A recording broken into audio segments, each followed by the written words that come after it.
UCT will remain suspended for the rest of the week and are expected to resume on Monday. This is to allow for mopping up operations of residences for the safe return of students who were evacuated to residences on campus. The Smuts and Fuller Hall were gutted by the fire, which destroyed 3 other significant buildings at UCT, including the Jagger Library, the Mostert's Mill and the Rhodes Memorial. The African Studies Library, that housed a special collection including books, manuscripts and thousands of documents, is among the valuable sections of the library that have been razed by the Table Mountain fire. Well, for more on this story, we cross now to our reporter, Vanessa Poonah. Thanks very much, Vanessa. Very sad turn of events with this fire, but just tell us what the latest is where you are.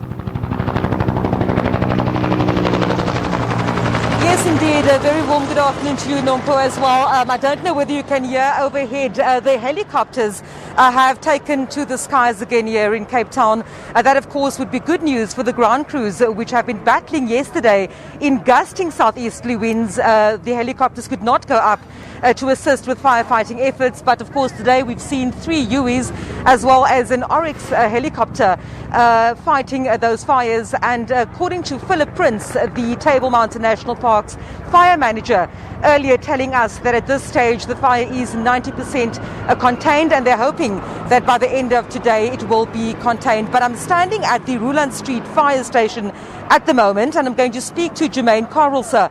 He is the spokesperson for the city's fire and rescue services. Jermaine, a very warm good afternoon to you.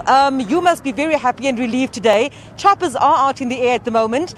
Give us an update with regards to how firefighting efforts have progressed over the evening and also the course of today. Good afternoon to you and the viewers. Yes, I think this is it's a much better day 3 of the firefighting process from the Rhodes Memorial fire that we had. We've got actually no wind. It's going to be a scorcher of a day, and the fire has been largely contained over all areas. There's only certain hotspot areas in the Vredehoek area by the towers, as well as the Deer Park area. But the fresh crews have come in, and also our seasonal firefighters that's concentrating on those areas. And as you can see over here, the helicopter choppers are in the air, so they are water pumping all those inaccessible areas. The sides that come from Newlands over Devil's Peak side and the top section of on the mountain slopes. Are there any indications whether you'll be scaling down operations then in terms of firefighters on the ground at this stage? Can you give us the numbers of those still involved today? Yes, obviously we're looking towards that as the fire's mostly been contained thus far. We've scaled down to about 116 firefighters, but that will go according to the day when they have the operational plan in place. And so by late afternoon, we can have a clear indication as to how many resources we still need and how many other resources that can be sent back to their various stations. Jermaine, we also understand that mopping up operations will still take quite a few days. Can we, at this point, determine whether this fire will be put to bed, so to speak, by the end of today? What are we looking at over the next few days? I think it's safe to say that we're looking up till maybe Thursday, Friday. Always there's the fires that creeps underneath the underlay, and we must make sure that all the fires are actually extinguished, because we know the Cape Town people, they see the smoke and they'll call the fire department, and we don't want that to be a repeat again. We understand also that at this point, and we know, I mean, it's been reported widely, the extent of the damage, over 600 hectares in Table Mountain National Park having burnt, according to Table Mountain National Parks. We know about UCT and the extensive damage done there.